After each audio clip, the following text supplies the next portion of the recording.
Hi everybody, I'm Jess and today we are talking essentials when you're preparing for LARP.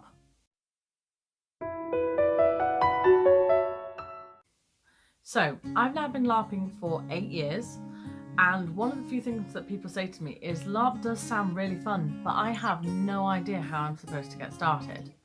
So, in this video I'm going to talk you through the few essential things that you will need out of character to get started in LARP. And if you stick around to the end of my video, I have a few bonus tips which will help make your LARP life so much easier. Okay, so if your event is only going to be a day long, then you can pretty much skip this section. However, if you are going to be staying at LARP overnight, even if you are staying indoors, then these are a few things that you should consider. If you're going to be staying in a tent, do make sure that the tent and the bedding that you've got is going to be suitable for both the season that you're camping in and the weather.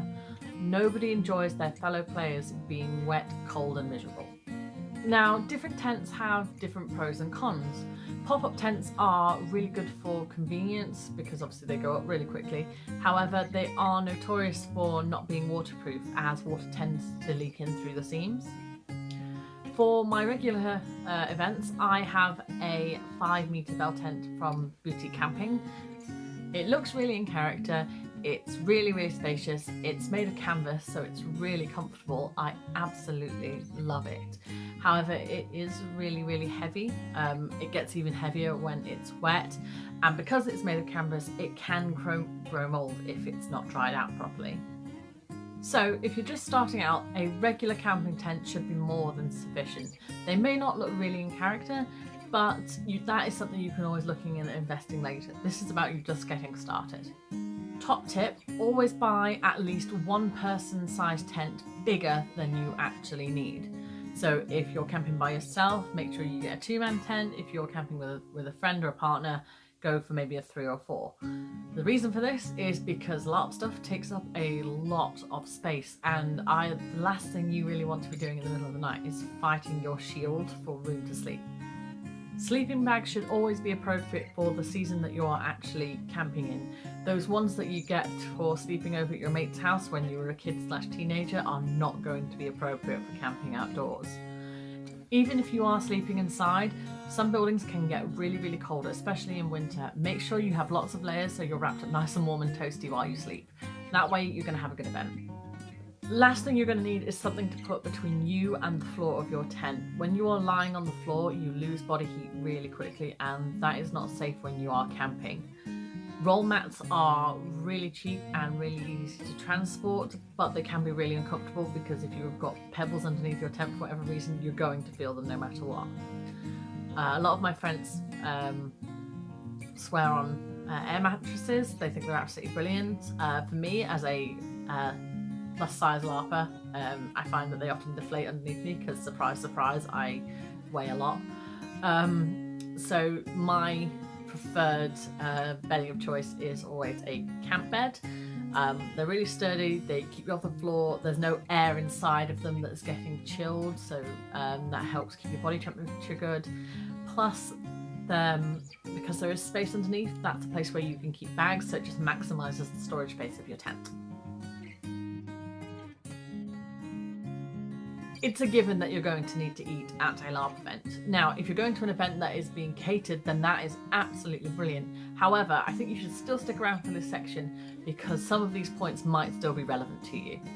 When you're LARPing, it's really tempting to have food that's really quick and easy to cook so that you can get back into the game as soon as possible. However, if you find yourself eating pot noodle for an entire weekend, what you're going to end up with is essentially a stomachache, and you're going to start feeling lethargic, and at the end of the day you're not actually going to be having the experience that you want.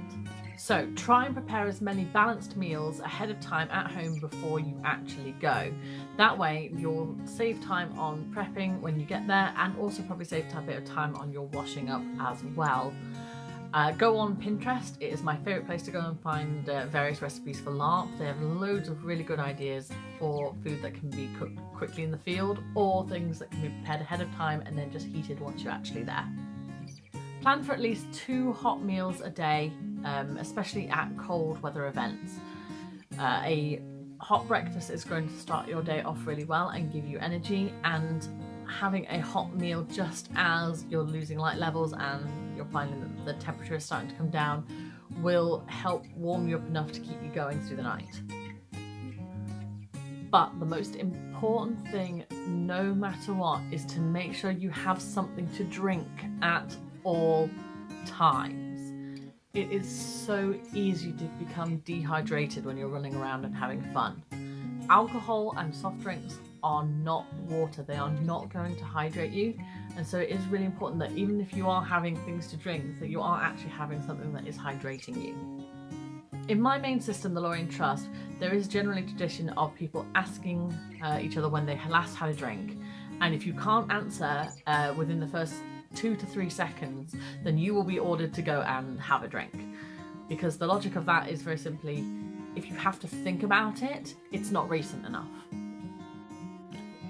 Try to buy in-character utensils and drinking containers if you can. You can find these on places like LARP retailers or Amazon, depending on your budget. Top tip, I have a swell bottle which I keep in a leather bottle holder that I got from a LARP store called Darkblade. I think it is absolutely brilliant because it keeps cold drinks cold for 24 hours and hot drinks relatively hot for about 12 hours. It does not look icy at all. It is a Frozen 2 bottle because I have no personality beyond the liking of that film. But I think it is absolutely brilliant, and having something that can keep my drinks hot for a long period of time is an absolute godsend in midwinter events, because I am running off in the woods and the place to make tea is probably 500 meters in some direction. I don't know where. It's helpful to be able to take a hot drink with me. Remember, drink, don't die. Repeat after me. I have no excuse for not being clean at LARP. This is the 21st century. The days of stinky, smelly camping have long gone behind us. We are now in the glamper age, which means it is super easy and convenient to maintain good hygiene even when you are stuck in the middle of nowhere. Travel-sized toiletries are really easy to find. Discount shops and health and beauty retailers have them in stock almost everywhere.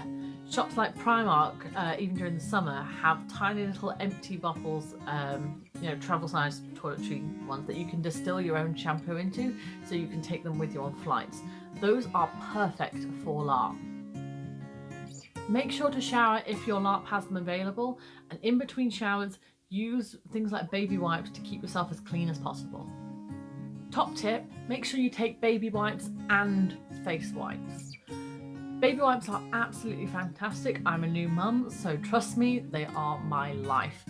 But the thing is that if you're like me and wear a lot of face paint, having specialty face wipes which are much more sensitive for your skin is going to be better in the long run. Proper face wipes are so cheap to get and will make your LARP life 20 times easier. They won't leave your face red raw after scrubbing face paint off.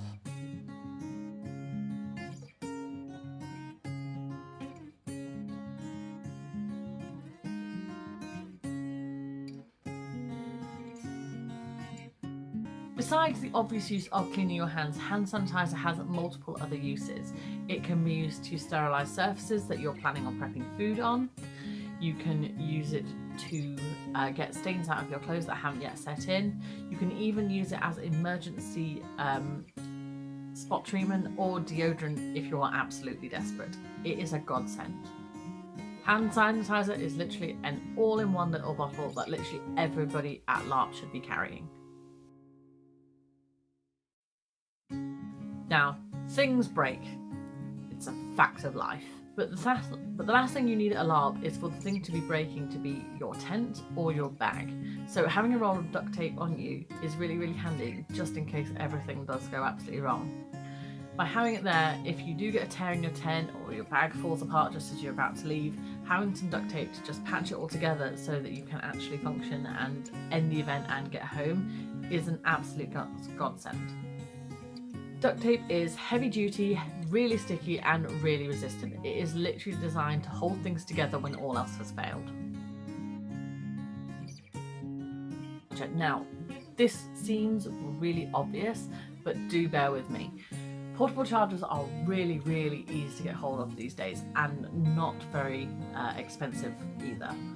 However, I would advise investing in one that is slightly more costly. In my personal experience, cheap ones don't get a lot of usage out of them before they start to fail and they don't really keep much charge on. Or, like in the case of the one that I bought from Primark, oh how they failed me on this occasion. That set on fire the first time I attempted to charge it. I just put it on charge, went about to make a cup of tea in my kitchen, suddenly smelt something burning and returned to find the charger on fire. It was the first time I'd ever charged it. Our friend Will recommended this one. I have taken it to so many LARPs since I've got it, and it has kept all of my gadgets fully charged at all times, which has been an absolute lifesaver. I am a new mum, as I have mentioned in a variety of my videos, and therefore having my phone fully charged so that whoever's watching my son can get hold of me is really, really important to me. So being able to have something that will keep things going for an entire weekend, like I said, is an absolute lifesaver. In my next LARP 101, I'm going to be talking about how to put your first LARP costume together on a tight budget. So if you don't want to miss that, please hit the notification button below, as well as the subscribe button, because that way you won't miss out on any of my uploads. This whole series I am doing is a complete introduction to LARP and is walking you through every step that you will need to get started. I have already done a video on how to write character backgrounds, which I am going to put here so that you can click on it and go and learn how to, you know, write great characters, I hope. If you have any questions or any topics that you would like me to do a video on, please comment in the box below. I would love to hear what your thoughts are. I am also on Twitter and Instagram, as I have mentioned in pretty much every video that I've ever done. I'm very sorry, I like to plug myself, it's terrible. So please follow me on there as well, so that you can keep up with all the various LARP projects I am planning to do over the next year. Thank you so much for watching. I hope to see you on the battlefield soon. Bye!